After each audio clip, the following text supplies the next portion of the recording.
You're listening to Forging Fluidity with Savannah, Wishart, and Griffin Coombs, where we humbly navigate the idea of primal purpose, exploring conversations around physical, psychological, and spiritual well-being on the quest for a truly conscious and meaningful human experience. I'm Griffin, and my co-host is Savannah. She's a self-love expert and fine art photographer, and she uses life coaching and forest bathing photo sessions to create conscious containers for people to lean into vulnerability and explore their relationship with themselves. And Griffin is a body awareness and breathing expert who uses targeted physical training and stress resilience coaching to help people become more physically capable and emotionally grounded. We're often reminded of the things we shouldn't take for granted, but have you ever considered the things you want to take for granted? In this episode, Savannah recalls the time she spent living in Sweden and in Portugal, while I reflect on what it's like so far spending this holiday season away from Morocco and back in the US. Different, not better, is one of the themes we explore, unpacking how different cultures approach work and where certain cultures choose to seek comfort versus where they tend to welcome challenge. We also share our experiences with reverse culture shock, exploring the difficulties that come with trying to relate to others who don't share many values or experiences. And on the flip side, we reflect on the values and experiences we do want to share with the people we connect with, prompting this week's reflection question: what do you want to take for granted? We hope you enjoy the conversation. Welcome back to our listeners at Forging Fluidity. We are on episode 2 of season 2, and coming in from different parts of the world, I've got Griffin in Massachusetts somewhere, right? Yes. Beverly, Massachusetts, north of Boston. All right. And then I'm still in Bellingham. So last time we were in person, this time we are apart once again. But for the first time, we're apart in America. So that's new for us. That's right. Yep, we've always been apart in one in America, one not, or both not in America. Yep. I don't know. I don't think I was ever in America before. I think we started the podcast when I was in Portugal, and then we ended with us being together in Morocco. That's right. And so for that whole first season, you were in Portugal, I was in Morocco. We recorded one episode, the both of us in Morocco, and then we took a hiatus, came back with our last episode with both of us in Bellingham in the US. And now here we are, one in the Boston area, one in Bellingham, apart but in the same country. And we thought we'd talk a little bit just about the cultural journeys that we've been on and living different places. And I think, what was the phrase that you used about the label? You can't read the label from inside the jar. Yes. So that means like you can't really understand all of the things that about a culture or about yourself or whatever if you're not looking at it from the outside. Like if you don't have either a second set of eyes, or you kind of step away or come back, like you need it reflected back to you in a different way other than just being immersed in it the entire time. Is that right? Yeah. Yep, exactly. It's kind of, I can't remember where I read this. It might have been Zen and the Art of Motorcycle Maintenance, perhaps. I'm not sure, but maybe it was there. But yeah, and it's through the lens of like cultural stuff and also coaching, as like we both experienced with blind spots. And if like we're so in our own normal of like, this is just what life is like. And so when we're always in it, it's difficult to see that there could be a different way. And I think travel is one of the easiest ways. Like you literally zoom out to a bird's eye perspective from a plane, and then you go into a different culture, you hear different languages, you meet different people, and you see how other people are living with different cultural conditioning, different backgrounds. And it's like, oh, like maybe this isn't the best country in the world, and maybe there's a different way to do something. So if you don't have another experience to compare it to, then this is just everything that you know. Yeah. I've noticed that I really like the word different because I feel like all of us as humans, we crave a better or worse comparison. You know, we like to create hierarchies in our mind. And I just feel like my experience has been unraveling differences and sort of coming to the conclusion that they really are just differences. Like there's more than one way to skin a cat. There's more than one way to do stuff. So I hate that expression. I mean, I don't like cats. I don't like cats, but even I don't wish that upon any cats. But you know what I mean? Like there's more than one way to do stuff. And what I'm starting to really notice, and because this our conversations about this topic have been sparked by my return to the US, because I'm in the US right now for the holiday season, the winter holidays, before I go back to Morocco. And so it's freshest. My perspective right now is freshest, like the reverse culture shock that happens every time I come back. And what's really interesting to me is like what defines people's comfort zones in different cultures and how how people and their habits become shaped by their comfort zone is just an interesting topic, I think. But I've been noticing like America and the West kind of has a reputation as like being really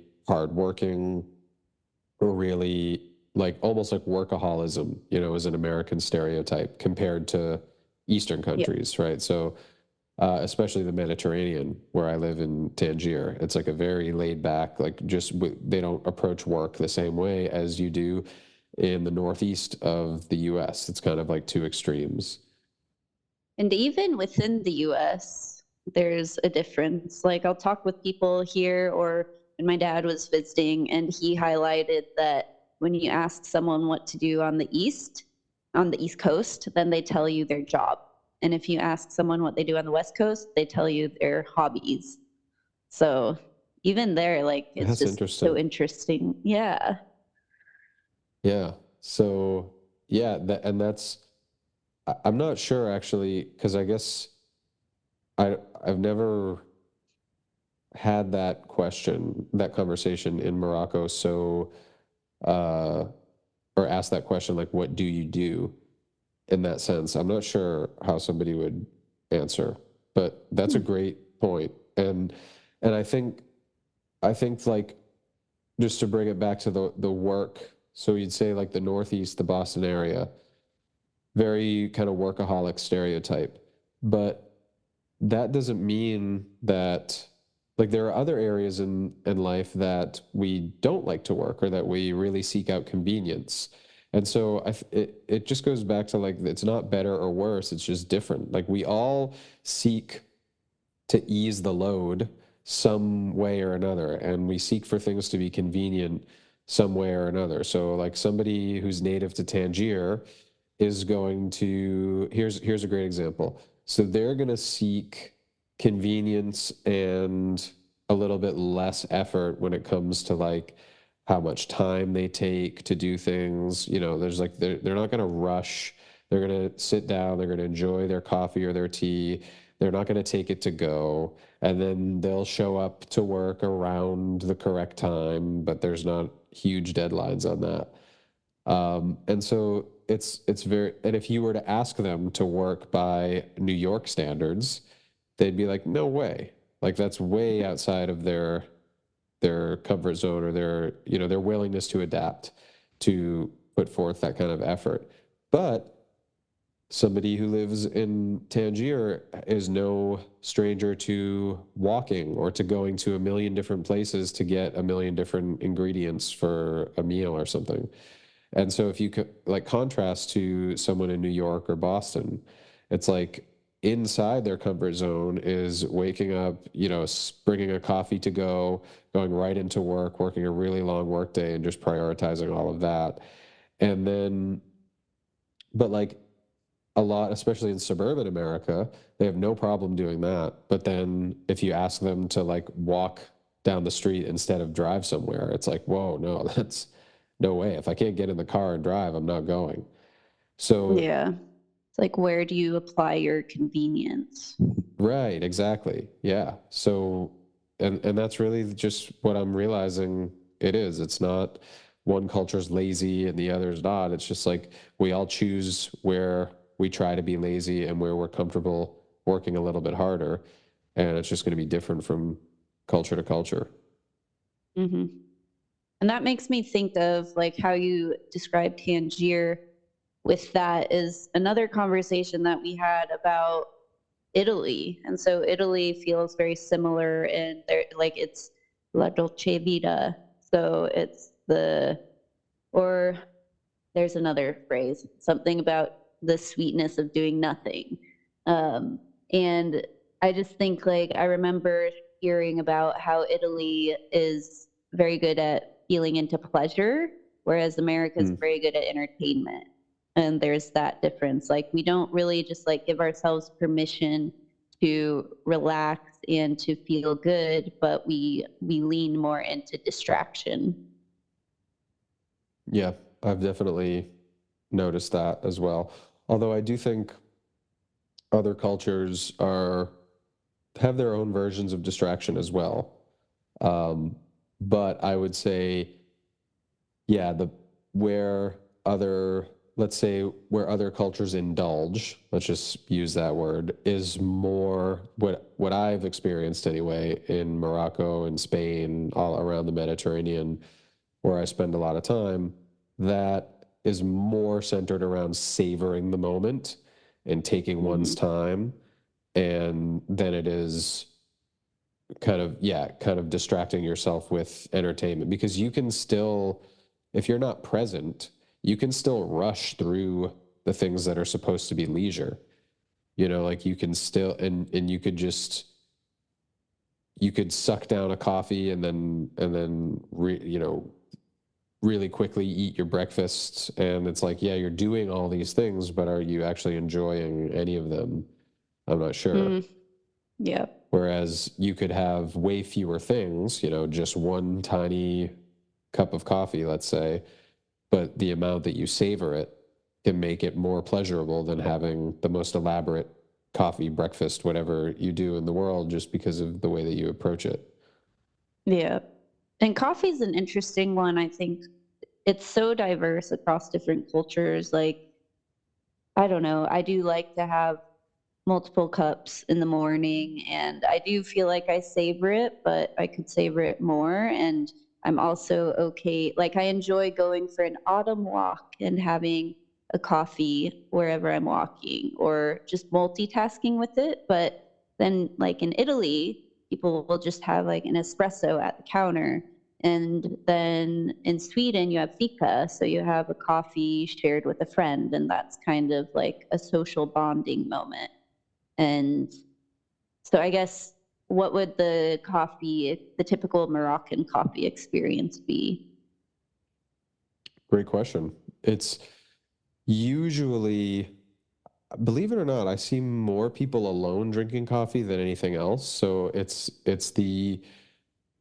seems to be the alone time pastime. So you'll see a Hmm. lot of, especially men, will spend time sitting at the cafe, out on the street, like outside the cafe, facing the street. So it's kind of like people watching and just sipping your coffee by yourself. Coffee's definitely a friend social experience as well. And I think that it lends itself more to that because people in Morocco will drink coffee any time of day. So they'll drink coffee at Mm. midnight and then just go Hmm. right to bed afterwards.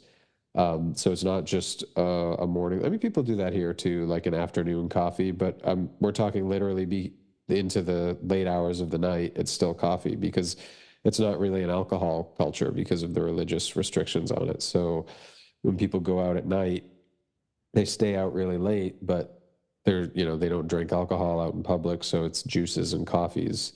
So drinking all things is like a very social experience, but there's a special thing about the Moroccan cafe where it's just a lot of guys sitting on their own, sipping a coffee and just watching the street. That's fun. I do enjoy my people watching as well. So I guess on the topic of America and all of the other countries that we've lived in, you are the most recent back to the US. And it's always interesting. You mentioned reverse culture shock at the beginning. And that was always a feeling that I had coming back to the US when I was living in Sweden or when I was in Italy or Portugal.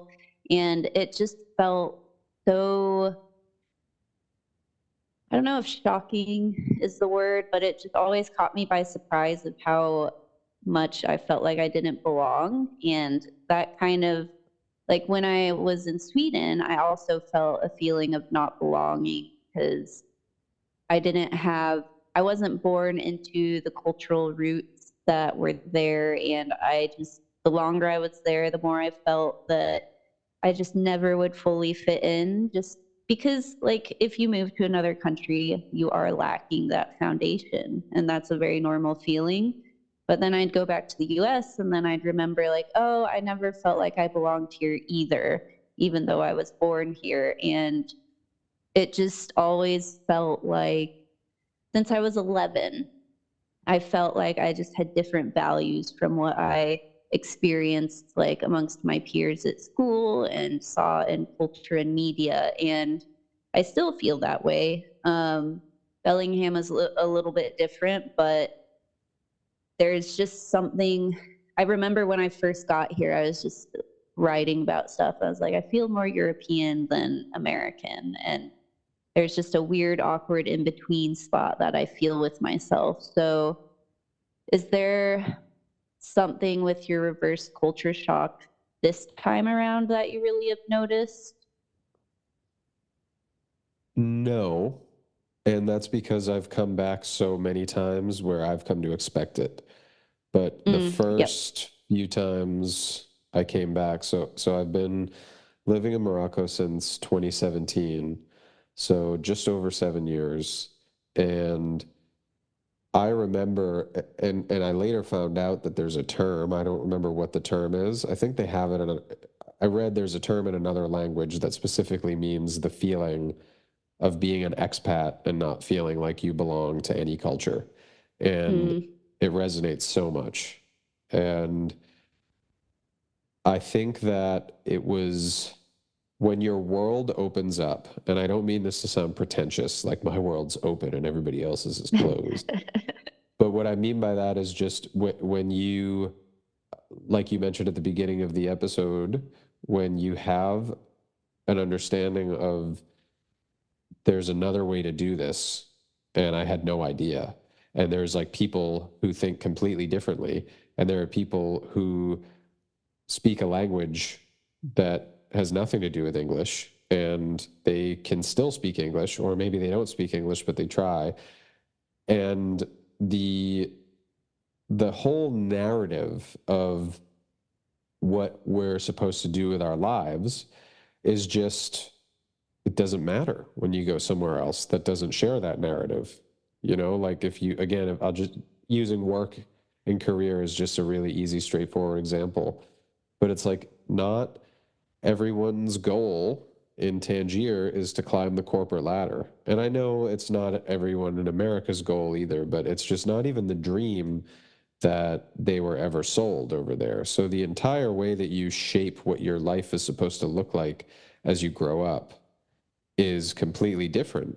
And so when you spend some time just in a different place where all the fabric of what you're told the trajectory of your life is just different for everybody, it you can never look at the way that we live in America quite the same again, because it's not your whole world, and not everything is just taken for granted and assume that that's what you do, but you see it as one option of the way to live, one social structure, one style of government, one set of common values, of so many that exist around the world.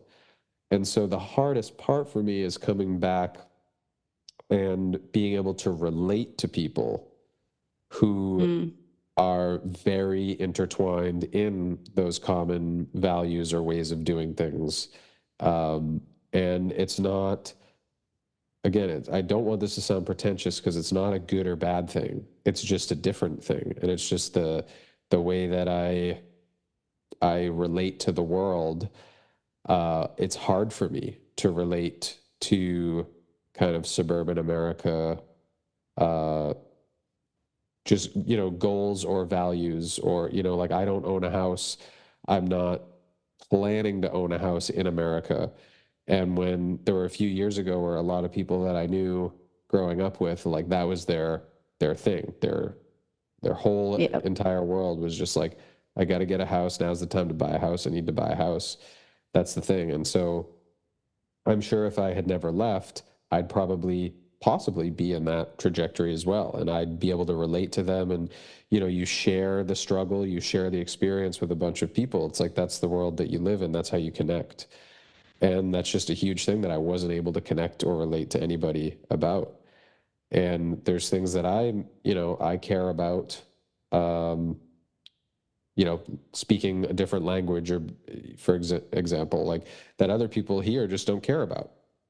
Nobody needs Yep. to know Moroccan Arabic, around here. Like, why would that be anything that I could relate to somebody about? Whereas in Morocco, other American expats in Morocco, or just if I run into any American who's just lived somewhere else where and needed to learn a different language or try to assimilate somehow into a different culture, that's like, okay, it might not be the same culture, but you get it. Like, you get how weird it is, what a struggle it is to just be somewhere where everybody's speaking a language you don't understand, and you're forced to either adapt or just be lost in, like, this of just, it sounds like gibberish.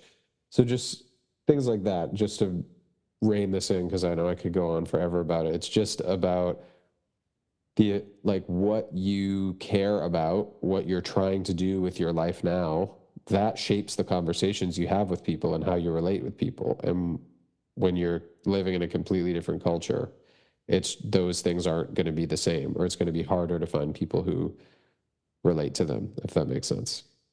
Oh yeah, that makes a lot of sense.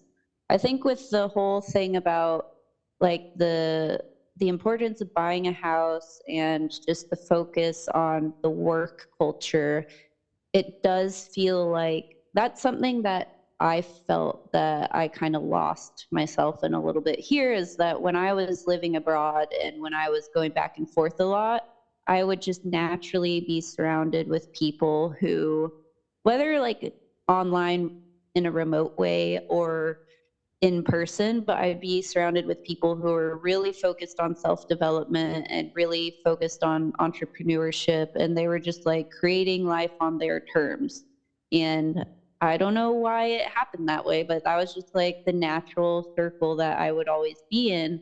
And to a point where I didn't even need to explain to someone what life coaching is. And that has become a topic over the last couple of years that I talk about what I do, and people don't even know. And so I've become surrounded more with people who it is, it's less about like a quality of life of being present, which I think is more prominent, like where you are to a certain extent. And in Europe, there's that balance. And like, it's not, your life is not defined by your work. And it's more about what you do day to day that is mattering, and the work is a piece of it. But I've become surrounded by so many people, or I've met so many people here, that their goal is just to retire as soon as possible. And that is at the sacrifice of their daily life and their well-being and their mental health and their physical health. And it's just like a race to the finish line. And I have felt like very um, I just have not felt like I've belonged with that. It's similar with you in the buying of the house. It's like that is not in my goal of like, yeah, I want to retire because I hate my job, because I love what I do. and I love the way that I help people, and I've become more connected with people who, like, for me, it was always like your passion and your purpose kind of intertwines, and it is what you do to serve the world and make money. And with other people, I've become more connected to the idea that maybe they have this passion and this purpose, but then they have a job that needs to fund their life and their lifestyle and everything else. But the way that they're showing up, like with serving the world on purpose, it's maybe not connected to their financial well-being. And that's been a very different world for me to navigate. Because to me, it just always goes together. But for other people, I've been seeing it is separate sometimes. But yeah, it's like that early retirement mindset that it just is a very weird thing for me to navigate in America.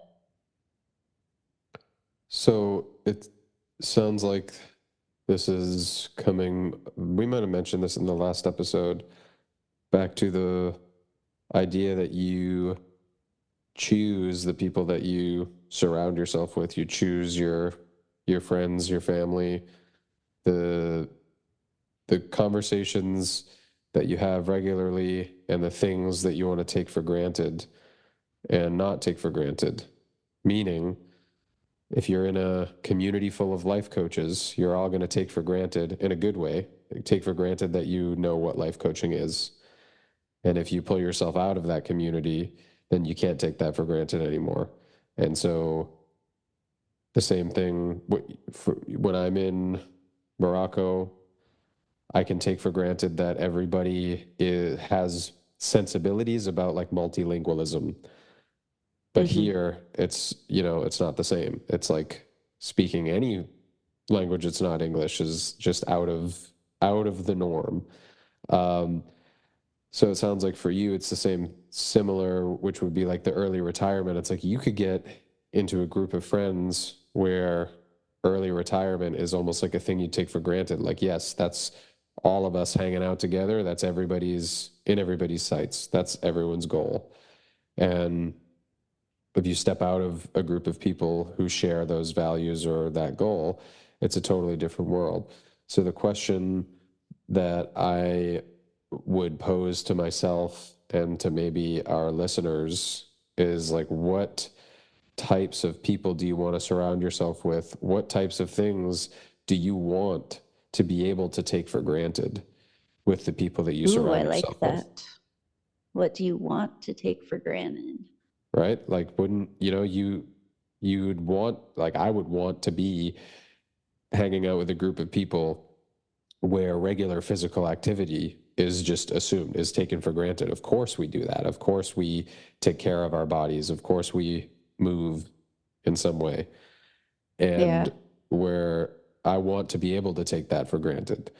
And I don't know if I'm ultimately going to connect deeply with, maybe. I'm not like disqualifying every single person who isn't active, but it's just like, in a circle of people you surround yourself with, like, that's something I want to be able to take for granted. And maybe the flip side too, a question to ask is like, what don't you want to be able to take for granted? And for you, an example would be retiring early. Like, that's not something I want people to assume we're all on the same page about. Yep. Yeah. And also, I mean, I feel like I mentioned this a lot, but even like socializing with drinking, like, it's just such an easy thing to default to, because that is like that's just such a default for so much of the world.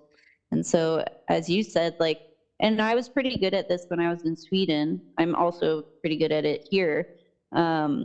But just like, okay, if I'm going to be social with someone, it's going to the gym, or now here it's going on a bike ride. And it's more like, it would be weird to meet someone for coffee at this point, because it's just always around a physical activity.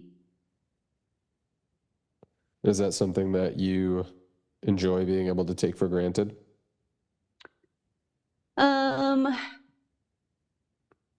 To a point. Like I do like connecting with people when I'm not breathing hard and trying to climb a mountain as well.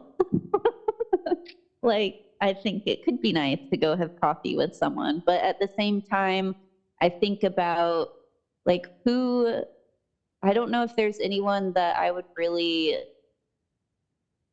enjoy having a coffee with, I think, because it's almost like the activity is the vehicle for the conversation. And if you're just Mm-hmm. sitting there, I feel like with a lot of people I know, like it's just like you'd get to a certain point and be like, okay, like now what? Or I don't know. Like I did have like when you were here, we did an art night. And Mm-hmm. so it wasn't a physically stimulating activity, but we had that activity to kind of fuel the the conversation and the social experience.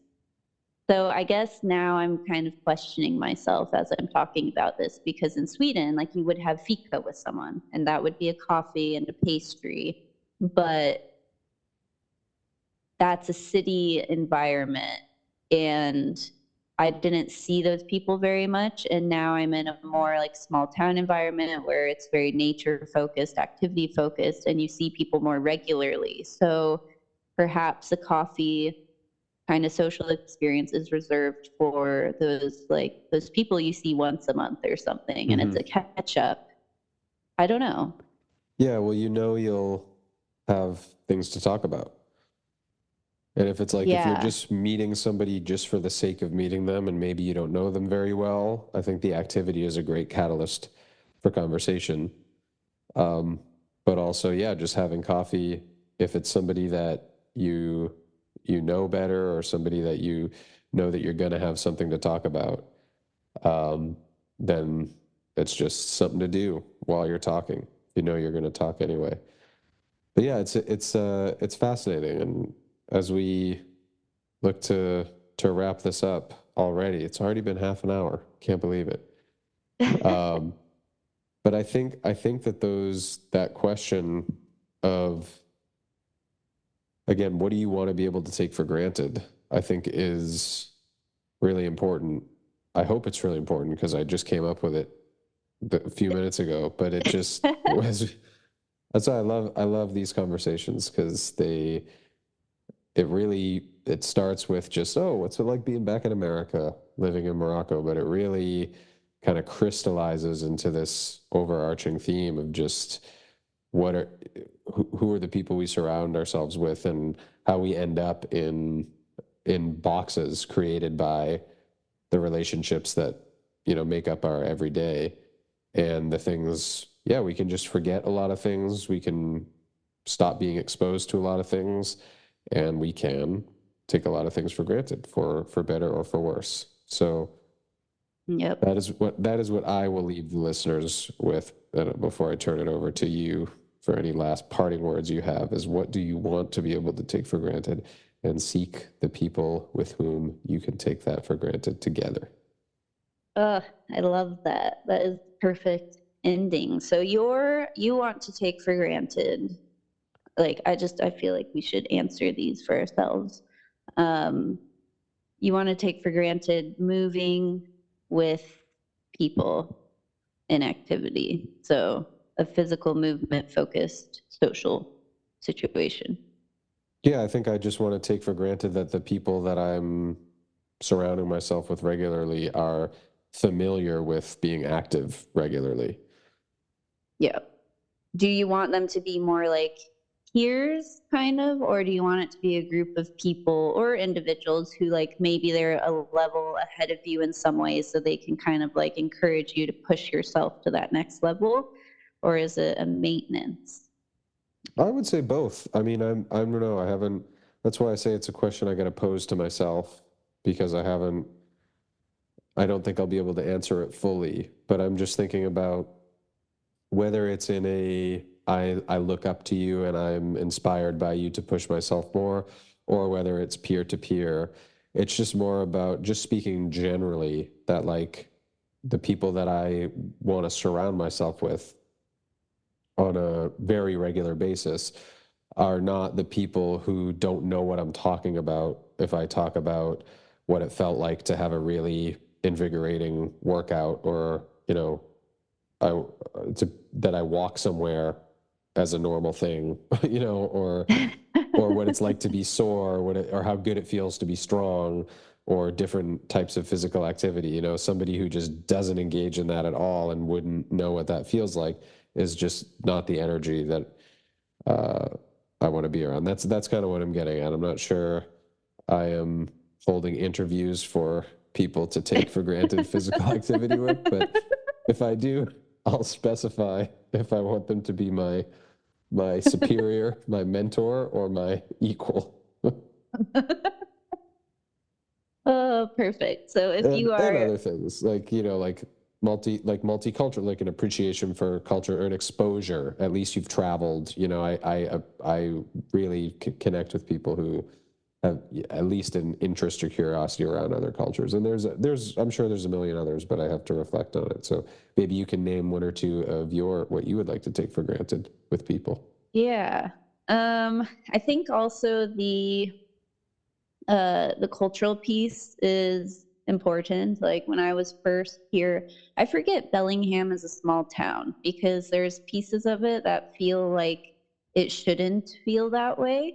And it's so close to Canada, it's so close to Vancouver, so close to Seattle, but then there's just little reminders every so often of like, oh yeah, this still is a small town.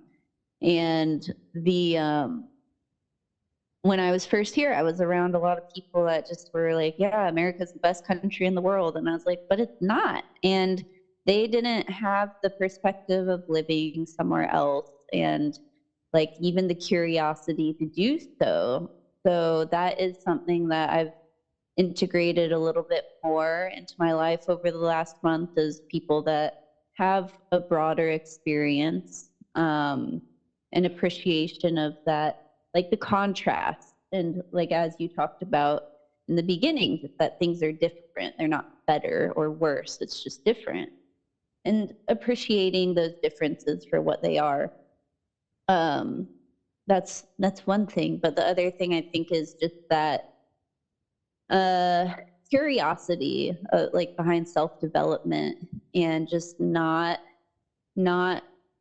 holding on to certain parts of yourself that are, they're things that can be worked on, and using them as labels and excuses. And so I love being around people who are curious to look inward and see like, okay, how could this be better? Like, is this something that I can change and grow through and become a better person, or is just the way I am? And like, I don't know, 99% of the time it's something that can be improved on.